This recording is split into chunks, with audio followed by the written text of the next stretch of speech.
आज हम बात करेंगे दो ऐसी तिथियों की जिन तिथियों पर आपको कभी भी कितना भी जरूरी काम क्यों ना हो यात्रा नहीं करनी चाहिए। ये तिथियां हैं एक प्रतिपदा तिथि और एक चतुर्थी जिसे चौथ कहा जाता है। जो प्रतिपदा तिथि है उसे आम बोलचाल की भाषा में पड़वा तिथि कहा जाता है और ये तिथि अमावस्या और पूर्णिमा के अगले दिन यानी जो एकम पहला दिन होता है उसको बोला जाता है प्रतिपदा। प्रतिपदा को ही पड़वा कहा जाता है। आप कैलेंडर में देखेंगे तो वहां आपको आसानी से लिखा हुआ मिल जाएगा प्रतिपदा तिथि। इसी तरह हर महीने की जो चतुर्थी तिथि है जिसे चौथ भी कहा जाता है आम बोलचाल की भाषा में, इन दो दिनों पर कभी भी भूल कर भी यात्रा नहीं करनी चाहिए। खास तौर से उन महिलाओं को जो मायके से ससुराल या फिर ससुराल से मायके जा रही हों। इसी तरह पुरुषों को भी अपनी दुल्हन को लेने के लिए इस दिन का विशेष ध्यान रखना है कि चौथ और पड़वा तिथि ना हो। ये उग्र दिनों की तिथियां मानी जाती हैं और इन दिनों में मंगलवार और शनिवार का दिन भी आ जाए तो ये बहुत ही हानिकारक योग बनाती हैं।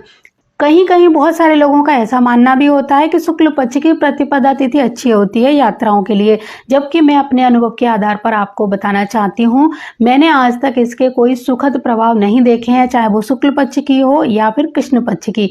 तो इस दिन और खास तौर से चतुर्थी यानी चौथ के दिन आपको किसी भी तरह की यात्रा से बचकर रहना चाहिए। कहीं किसी काम से जा रहे हैं तो आप पहले से ही इन दो तिथियों का ध्यान में रखकर अपने आगे पीछे जाने का विचार बना लीजिए, तब आपके लिए बहुत ही ज्यादा फायदेमंद साबित होगा। जिन लोगों के बच्चे भी न्यू एडमिशन लेके शहर से बाहर यानी दूसरे शहर जा रहे हो पढ़ाई करने के लिए या हॉस्टल में रहने के लिए, वो लोग भी इस बात का ध्यान रखें कि चतुर्थी यानी चौथ वाले दिन और पड़वा वाले दिन अपने बच्चों को ना तो भेजें ना घर पर आने की जिद करें।